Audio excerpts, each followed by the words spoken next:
Fungi के बारे में, जो कि एक ग्रुप ऑफ माइक्रो ऑर्गेनिज्म है। हमने फंगी के कैरेक्टरिस्टिक डिस्कशन किए थे, फंगी के कुछ बेनिफिट्स डिस्कशन किए थे एंड कुछ डिजीजेस जो फंगी के वजह से होते हैं।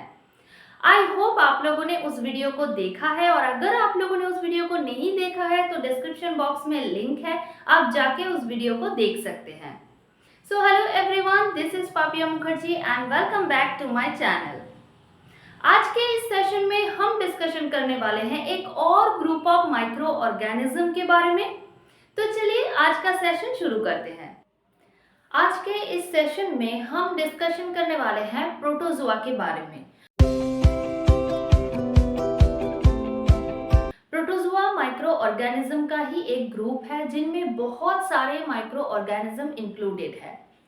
सो protozoa are unicellular organism. Unicellular का मतलब क्या है? जिस ऑर्गेनिज्म में एक ही सेल प्रेजेंट है उसे हम यूनिसेलुलर कहते हैं। सो जो प्रोटोजोआ है, इस ग्रुप में जितने भी माइक्रो ऑर्गेनिज्म इंक्लूडेड है वो सारे यूनिसेलुलर है, यानी कि उनमें एक ही सेल प्रेजेंट है। उसके बाद है some are free living. Free living का मतलब क्या है स्टूडेंट्स? इसका मतलब है कि ये किसी के ऊपर डिपेंड नहीं करता है, ये बिल्कुल फ्री रहता है, ठीक है, किसी के ऊपर डिपेंड नहीं करता है। And others are parasite. Parasite का मतलब क्या है? ये जो प्रोटोजोआ है ये अपने फूड के लिए, अपने न्यूट्रिशन के लिए किसी ना किसी होस्ट के ऊपर डिपेंड करता है।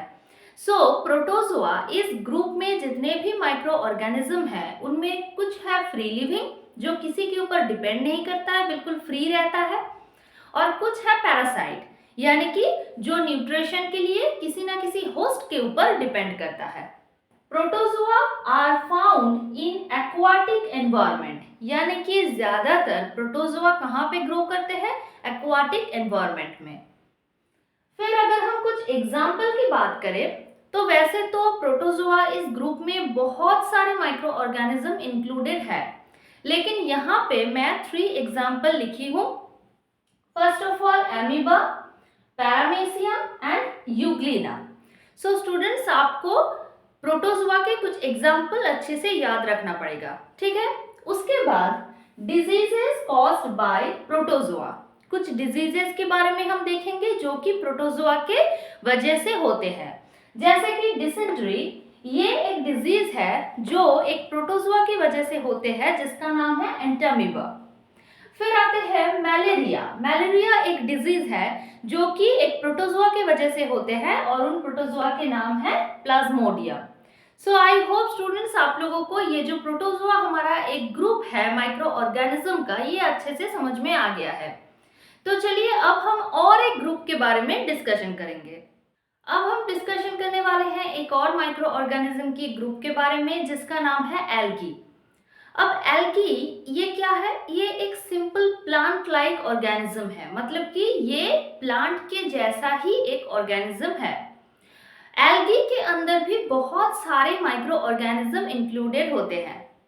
सो they are usually aquatic in nature, यानी कि एल्गी जनरली कहाँ पे ग्रो करते हैं? एक्वाटिक एनवायरनमेंट में। उसके बाद दे कैन बी यूनिसेलुलर, यानी कि जो एल्गी है वो यूनिसेलुलर भी हो सकता है। यूनिसेलुलर का मतलब क्या है स्टूडेंट्स? मैंने अभी अभी आप लोगों को समझाया कि यूनिसेलुलर का मतलब है जिस ऑर्गेनिज्म में सिर्फ एक ही सेल प्रेजेंट होते हैं, या फिर मल्टी सेलुलर भी हो सकते हैं। कुछ एल्गी जैसे यूनिसेलुलर हो सकते हैं, वैसे कुछ एल्गी में बहुत सारे सेल भी प्रेजेंट हो सकता है, यानी कि वो मल्टी सेलुलर भी हो सकता है। सो यूनिसेलुलर एल्गी जैसे कि diatoms, Chlamydomonas, and multicellular algae जैसे कि ज़ायंटकेल, ब्राउन एल्गी, ये सब मल्टीसेलुलर एल्गी है। उसके बाद क्या है? Algae are autotrophic. अब ऑटोट्रॉफिक का मतलब क्या है? ऑटोट्रॉफिक मीन्स जो अपना फूड खुद बना सकता है, जैसे कि हमारा प्लांट्स है ऑटोट्रॉफिक, यानी कि वो अपना फूड खुद प्रिपेयर कर सकता है। वैसे ही एल्गी जो है वो भी ऑटोट्रॉफिक है, यानी कि वो फोटोसिंथेसिस प्रोसेस के थ्रू अपना फूड खुद प्रिपेयर कर सकता है, यानी कि एल्गी में भी क्लोरोफिल प्रेजेंट होते हैं, ठीक है। So algae are autotrophic, they contain chlorophyll and produce food by photosynthesis. यानी कि एल्गी जो है उनमें क्लोरोफिल प्रेजेंट होते हैं एंड क्लोरोफिल की मदद से वो फोटोसिंथेसिस प्रोसेस के थ्रू अपना फूड जो है वो खुद प्रिपेयर कर सकता है। यानी कि जो एल्गी है वो क्या है, ऑटोट्रॉफिक है। उसके बाद एल्गी का अगर हम कुछ बेनिफिट्स देखें, so blue green algae can be used to fix nitrogen gas of air. यानी कि एयर का जो नाइट्रोजन गैस है वो फिक्स कर सकता है कौन, ब्लू ग्रीन एल्गी। उसके बाद they can be used as fertiliser, biofuel, pollution control. Algae का और भी बहुत सारा बेनिफिट है। क्या क्या, एल्गी पोल्यूशन कंट्रोल के लिए भी यूज हो सकते हैं, बायोफ्यूल में भी एल्गी यूज हो सकते हैं एंड एल्गी फर्टिलाइजर के तौर पे भी यूज हो सकते हैं। सो आई होप स्टूडेंट्स आप लोगों को ये जो टॉपिक है एल्गी ये अच्छे से समझ में आ गया है।